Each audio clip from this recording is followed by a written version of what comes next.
bokk ci li ñu fësal jëm ci déclaration de patrimoine ndax li ñu doon xaar la ba OFNAC joxe woon date bi tey jii ci ñi ko respecté ak ñu ko respecté wul gis nañu ne am na lim bu takk boo xamante ni ci gouvernement bi daanaka mboolee mi ministre ci li mu tëjee loolu la ñu wax ña fa nekkoon ak ñi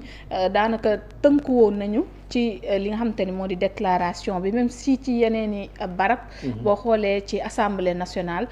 tamit am na ñoo xamante ni wax nañu ne ak boori présidence respecté wuñu globalement liggéey bi OFNAC amal ci jëm ci wàllu transparence naka nga ko jàngatee waaw merci beaucoup soxna Aïda balaa may wax ci OFNAC nga may mu tuuti rek ma ndokkeel toute la communauté mouride ci màggal gi ñu génn màggal bi nga xamante ni Cheikhul Khadim Cheikh Ahmad Bamba Khadim Rasoul da ko woote ngir jullit yëpp képp koo xamante ni mbégam sa mbég la nga santale ko boroomam ci teraanga yu màgg yi mu ko defal gannaaw ay nattu yu tar yu mu subir donc ñu santale ko moom boroomam moom Cheikh Ahmad Bamba Khadim Rasoul di ñaan suñu borom lépp lu ñu fa def ci ay ñaan lépp lu ñu fa def ci ay bernde lépp lu ñu fa def maanaam ci jaamu yàlla suñu borom nangu ko ba pare wasaare ko ci Sénégal yëpp ak ci àdduna bi yëpp mu doon ay xéwal ak barke donc pour en revenir ak OFNAC ci li nga wax OFNAC dafa nekk institution boo su ma ko mënee tuddee noonu bu am solo ci réew parce que day permettre d'abord lutter contre la corruption xam nga ni réew corruption da koy yàq soxna Aïda su corruption day tax investisseurs yi naroon ñëw ci réew mi dootuñu ñëw finalement parce que dañ naan réew mi kat boo fa investir du rentable parce que les meilleurs ci seeni domaine duñu accéder ci marché yi les meilleurs ci seeni domaine du ñoom la ñu ñoom la ñu privilégié dafay am ay nit yoo xamante ni dañuy jaar ci ay raccourcis mooy la corruption pour accéder au marché public kon boo fi ñëwee tamit du ma accéder au marché public donc su ma fi investir c'est à perte lay nekk beneen bi mooy bu corruption amee tamit c'est des coûts supplémentaires pour les investisseurs par exemple boo mënoon a lijjanti benn papier ci loo xamante ni lu yomb la war a nekk dañ naan la agresseel joxeel nii defal nii pour sa affaire gën a gaaw te yooyu c'est des coûts supplémentaires beneen bi mooy li chinois di wooyu le 5e P du marketing mooy le pouvoir ñoom ñu ngi ko tuddee le pouvoir de négociation mais pot de vin la tudd en réalité waaw day gën a bëri te loolu tamit c'est des coûts supplémentaires pour l'entreprise loolu du favoriser les investissements directs étrangers moo tax institution bu mel ni OFNAC am fi solo ngir mën a prévenir loolu maanaam sensibiliser nit ñi ci affaire corruption xam ni day gangréner la société lutter contre la corruption ba pare am yeneen mission mooy mission d'enquête et de vérification par exemple les citoyens lambda comme yow comme man bu ñu gisee loo xamante ni jaarul yoon mën nañ ko dénoncer au niveau de l'OFNAC de manière anonyme bu ko defee OFNAC dafa am pouvoir pour def ay enquêtes def ay audit pour leeral loolu. mooy li ñu gën a yokk tey renforcer ko ginnaaw ba ñu ko voté ca assemblée. très bien beneen bi mooy contrôle déclaration de patrimoine nag. mooy li ñuy fi ñu toll nii. nga xamante ni képp koo xamante ni dañ laa dénk ay ndomboy tànk li ñuy def mooy nga def déclaration de patrimoine 3 mois après bu ñu la nommé waaye tamit 3 mois après boo xam ne jógee ci poste boobu objectif bi leen rek la lu simple la mooy lutter contre l'enrichissement illicite. parce que day permettre ñu évaluer bi ngay dugg ci fonction bi ñaata nga amoon ci ay biens ñaata nga amoon ci compte xaalis ci compte bancaire ñaata nga amoon ci alal de manière générale waaye tamit bi ngay quitter poste bi ñaata nga am ci alal ak ay biens ñu xool ba xam li nga am ci bien bi ngay quitter ci poste bi méngoo na ak li nga doon percevoir comme rémunération bu méngoowul yow nga war a justifier nag fan nga jëlee alal jooju donc c'est pour lutter contre l'enrichissement illicite muy loo xamante ni dañ koy rafetlu dañ koy gërëm transparence la loolu kon boo xamante ni en tout cas doole ji OFNAC am gis nañu lu ñu indaale woon la mu bokk ci projet bi gouvernement bi tënk député yi liggéey biñ ci def sànq ñu ngi dégg ku ci mel ne Amadou Ba di ko fàttali moo waral pouvoir bi nga wax mu di enquêter tout à fait alors 30 tey wax nañu ñoo xamante ni en tout cas responsable lañ ci yenn entité yi épinglé nañ leen maanaam tënkuwuñu ñoo ay défaillants ñoo xamante ni itam def ñu seen déclaration à temps gis nañ sax maître Moussa Sarr ci pàccam ñi nekk wàllu justice gis nañ ñu bëri foofu defuñu seen déclaration moo ne doon na fëgg ci table bi ngir ñu def ko tey jii naka la ñu mën a def tam ba ñu war a sàlloog loolu ba OFNAC laataa kon sax nag muy def avertissement yooyu ñooñu ñu mën a def seen déclaration yi waaw OFNAC yàlla xool kii jox na ko maanaam yàlla sax maanaam ci seen pouvoir am nañ ci seen i pouvoir moyen contraindre ñooñu ñu def seen déclaration de patrimoine buñ ko deful am na ay sanction yoo xamante ni loi bi prévoir na ko yoo xamante ni OFNAC mën na ko utiliser maanaam gelu 1/4 rémunération bi nga war a am na ci ñoo xamante sanction yi mën na dem sax ba ñu révoquer par exemple sa nomination. maanaam yow liñ la tabb. waaw sa déclaration boo ko deful mën nañu teggi sa nombal tànk. nañu tegg say nombal tànk. d'accord léegi nag looloo tax man exercice bi ñuy def nii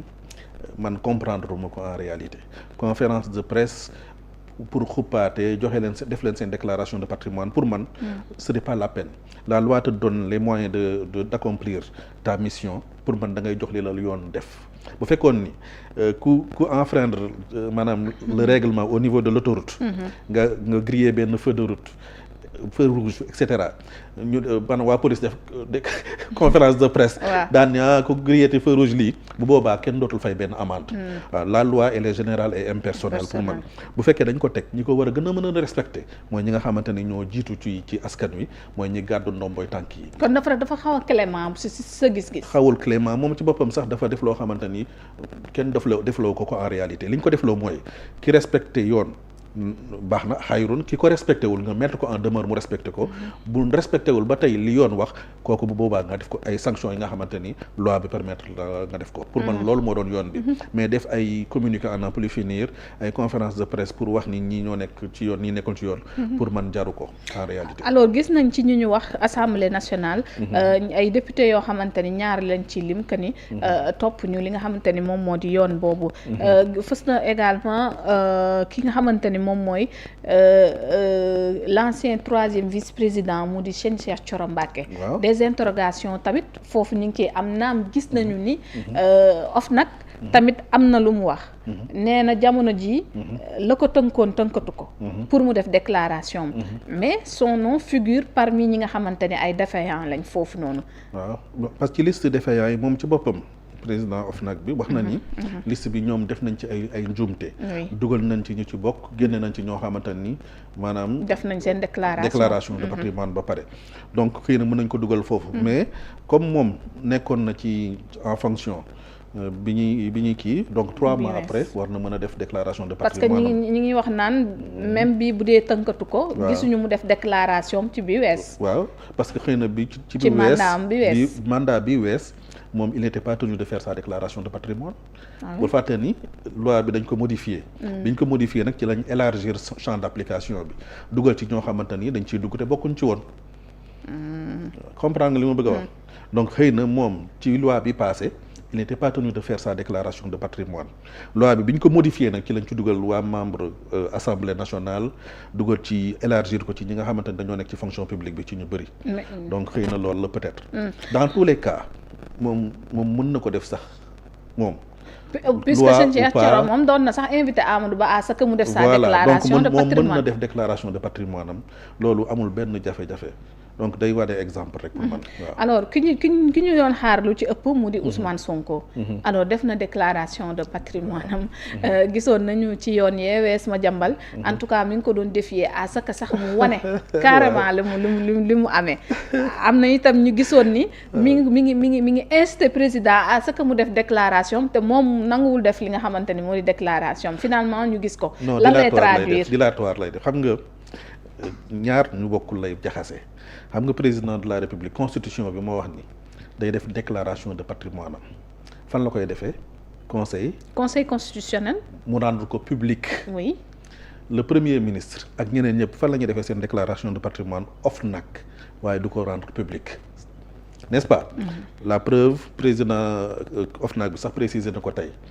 nii moom ci boppam sax xamul lan moo nekk ci déclaration de patrimoine yi gars yi di def n'est-ce pas donc loolu c'est pas public donc li muy jéem a jàpp rek kooku nga tudd noonu mooy jaxase xelu nit ñi pour wane ni Sonko moom day digle sangu te cangaay te sanguwul alors que Sonko contraire bi lay def maanaam olof naan moom paaka la kenn du ko jiitu ci mbaram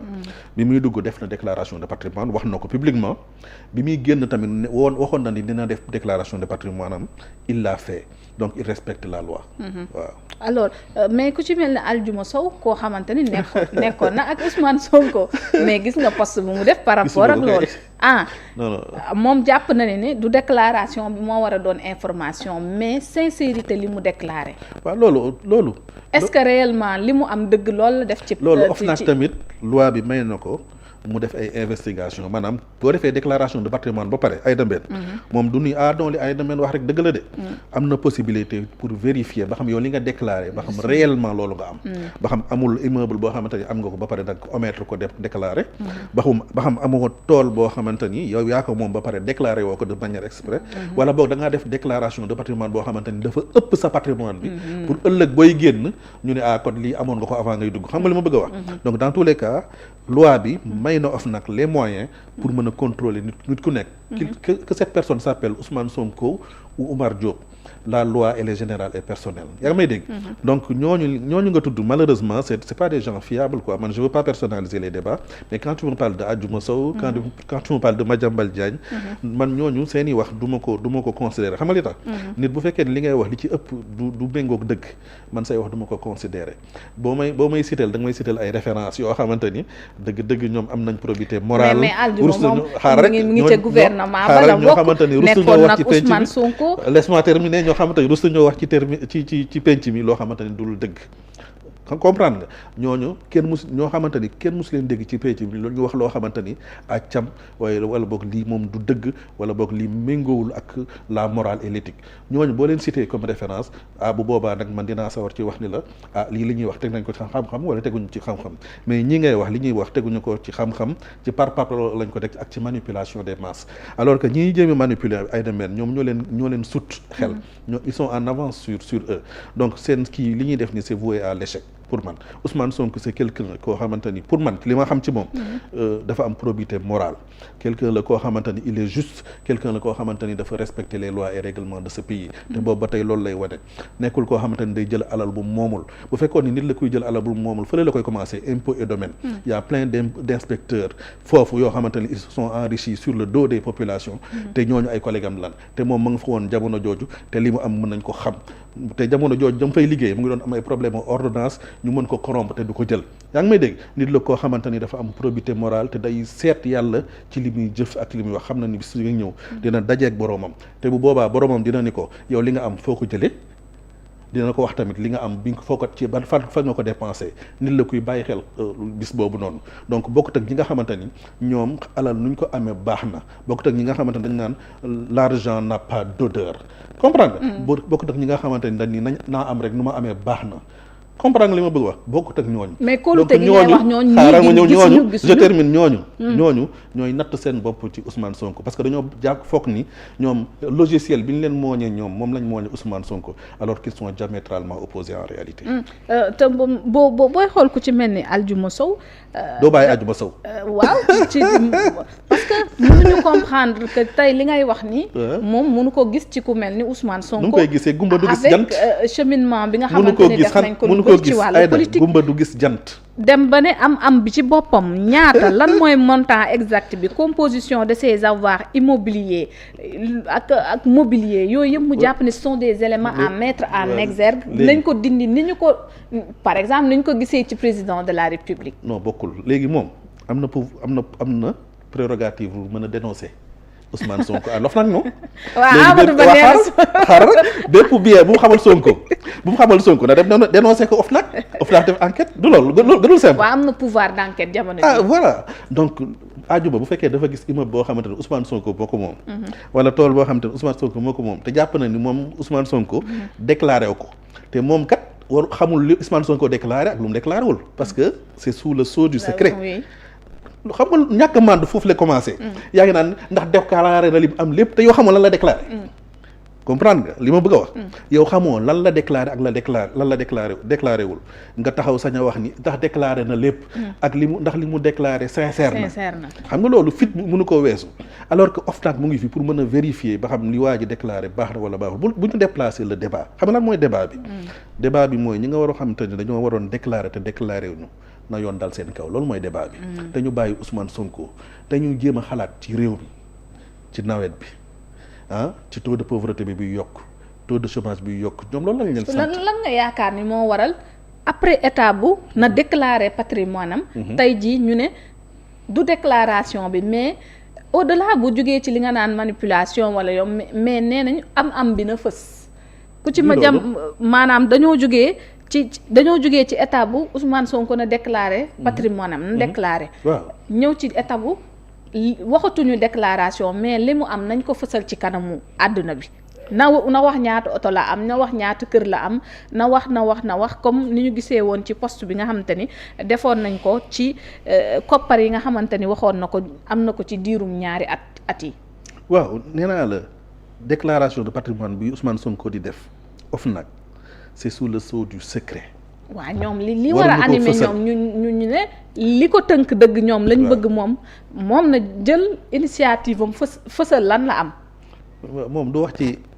li mu war a wax mooy présidence bi mu nekk muy président de la république mi bañ déclaration de patrimoine en fin de mandat loolu la war a wax wala loolu gënul yanu maanaa yow kii au moins def na déclaration de patrimoine bi mu nekkee premier ministre bi mu quitté poste bi def na déclaration de patrimoine bi mu nekkee président assemblée nationale def na déclaration de patrimoine du dëgg kii respecté na loi bi n'est-ce pas keneen ki mooy chef am moom ñu ni ko léegi dañoo bëgg dugal projet de loi boo xamante ni da ngay déclarer sa patrimoine d'accord booy génn tamit ci fonction bi booy quitter fonction bi ndaam bi ngay dugg ci fonction bi loi bi ne la da ngay déclarer sa patrimoine tu l'as respecté waaye bëgg nañu xam tamit booy quitter sa fonction bi lan nga fi am ci xaalis lan nga fi am ci bien waaw moom président dafa mel ni dafa bañ loolu n'est-ce pas alors que yow bala ngay diglee càngaay da nga war a sangu ba pare donc moom na wax mentooram ak président ak chef am ba pare mu nangu def déclaration de patrimoine buy quitter fonction ba pare bala muy indexer Ousmane Sonko. est-ce que yaakaaroon ni tam ci est-ce que Madiambal Diagne est bien placé pour parler de biens acquis de manière licite ou illicite. maanaam yu delloo naa la boobu question. Je pense qu'il est très mal placé pour le faire. parce que dëgg yoon toppee na ko lan la ko yoon di toppee ba mu génn réew mi n'est-ce pas moom tamit dafa war a ñëw ci réew mi layoog yoon ba pare bala muy indexé Ousmane Sonko xam nga réew mi tamit dafa neex daal Aïda da nga gis ay nit yoo xamante lu leen neex la ñuy def maanaam ñoom dañoo jekk ci ñu jël leen nangu seen bien yëpp delloo ko askan bi ñoom ñuy indexé nit bëgg a wax ni pour démontrer xam lan lañ bëgg a démontrer Aïda mooy kii ak ñun en réalité ñoo yam